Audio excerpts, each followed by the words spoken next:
Many, including Dick Gregory, have many sound theories on the assassination of Dr. King.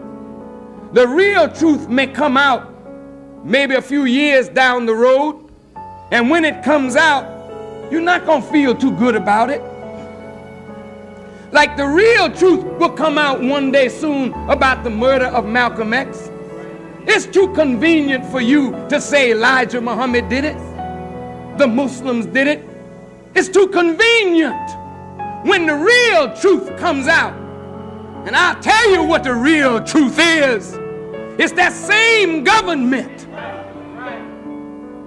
that will give you a holiday for a man is the same government that killed the man.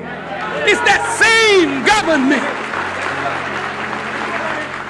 In my short meeting with Sister Betty Shabazz, she spoke for a few minutes, and in that few minutes that she spoke, I understood that there's something about this whole drama that I don't know, because I don't know her side. And if you don't know her side, and if you don't know what she went through, and if you don't know why she made the decisions that she made, how can we say we know the truth? We know our side, but we don't know her side, and we may not know all of our side, but the government knows all of the sides.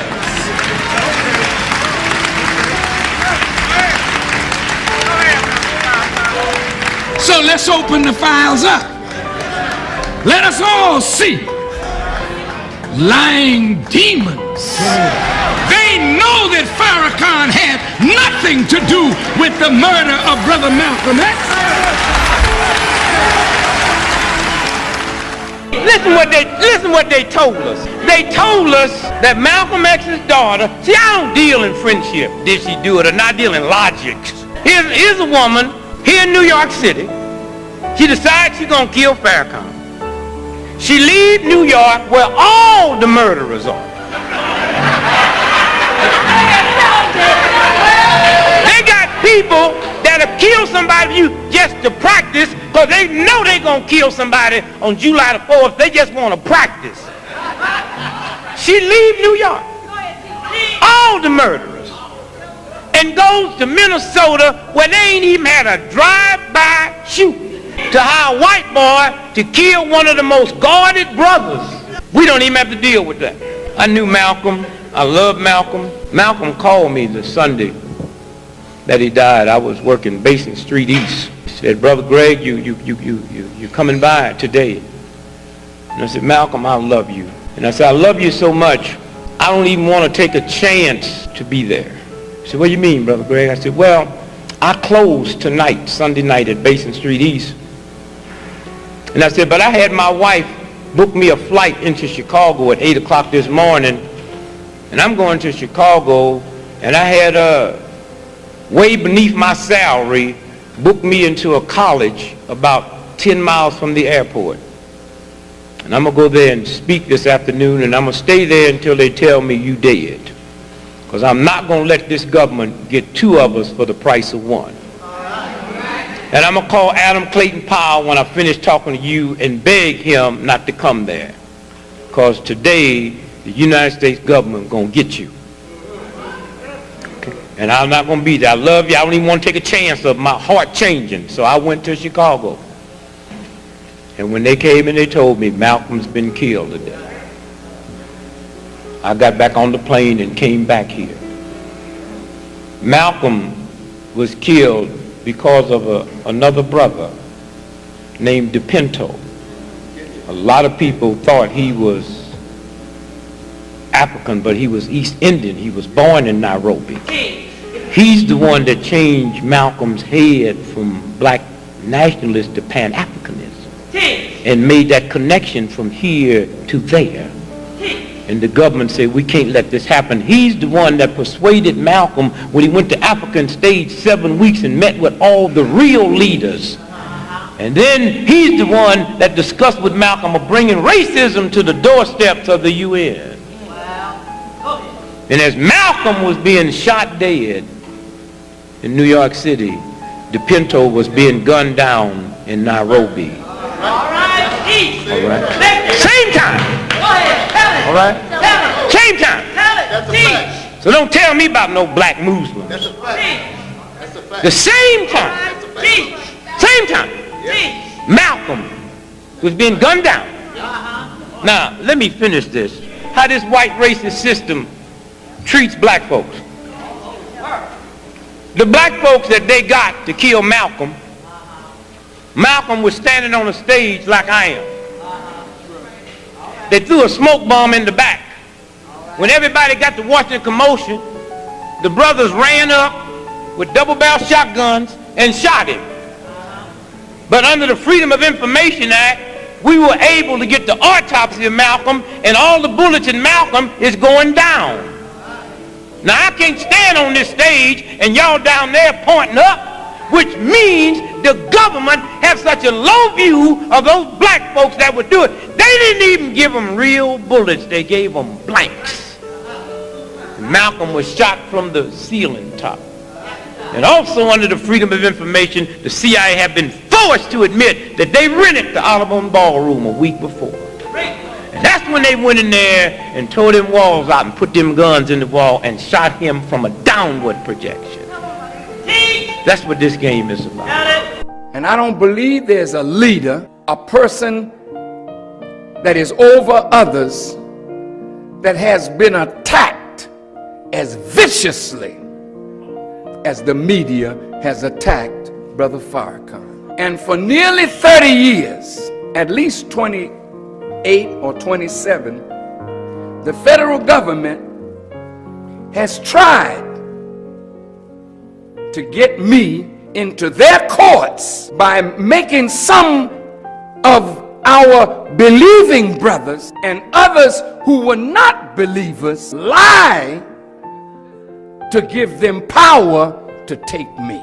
I've endured this for 27 years now. I don't have time to go into the details, but it started right here in Houston with the murder of one of the ministers of the Honorable Elijah Muhammad, a vicious murder that they were trying to pin on me. Did you hear me? Yes, sir. Those of you who were around, you know. Yes, sir. All the time that they were in court, they were aiming for me. Allah protected me. Even when they raised Brother Malcolm to almost the position of a saint in America, at the same time that they raised Brother Malcolm, they raised Brother Farrakhan as one who was guilty of his murder. If they knew that I had some part in it, since there is no statute of limitations on murder, why didn't they arrest me? They knew that I had nothing to do with that. But here's what they were hoping. Young men like these brothers here that didn't know Brother Malcolm, only knew him from books and tapes, and grew to love Brother Malcolm. Then if you thought or believed that Farrakhan had something to do with the murder of your saint, since he's arming you, that maybe you would come against the nation with your guns and in the process kill Louis Farrakhan, and then the enemy would have no problem with Brother Malcolm because he's already dead, and you kill Farrakhan, who looks like he's rising to be the heir of Malcolm's legacy, and he's alive. Let's make him dead. See, the enemy is always working, brothers and sisters, and he's always planning and plotting for you to do his dirty work.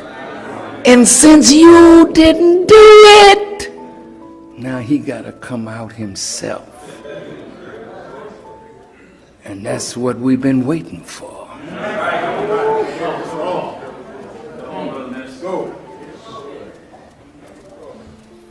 Why not call Satan out?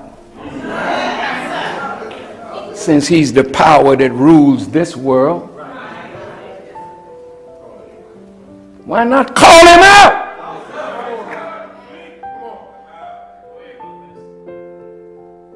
If God is with me, then Satan can't have me. So let's call him out and find out where God is.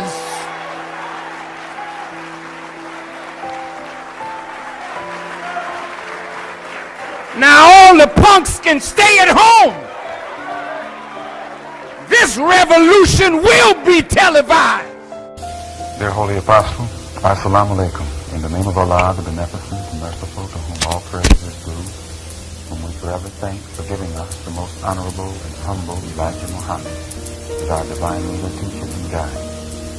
I want to put what I'm going to say to you on this tape for two purposes. Number one, I want to really apologize to you for having let you down, for the mistakes that I've made, especially during the past year.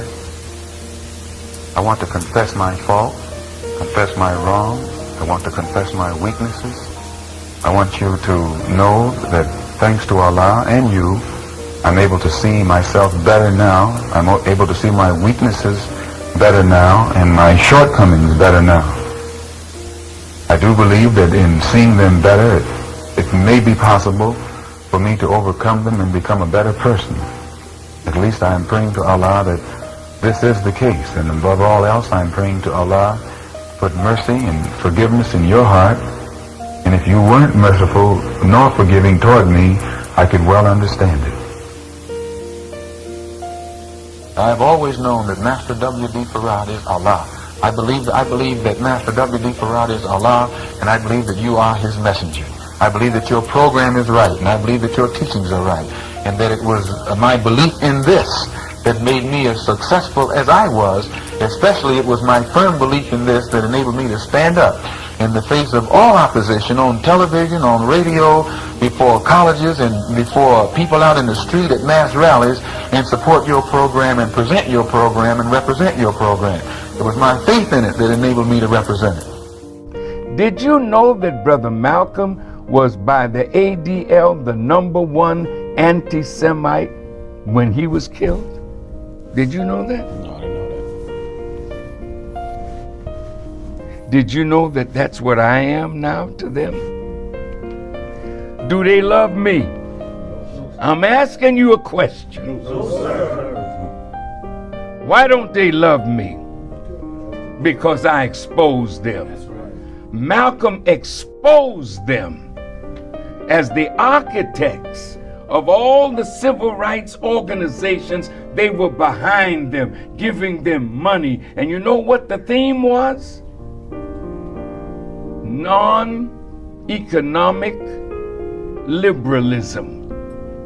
That none of these organizations, CORE, SNCC, NAACP, could involve themselves in economic development, because economic development would take money out of the hands of the Jewish people that funded civil rights. Man, you gotta look deep at what's going on today. Don't be no surface people. But we are the winners.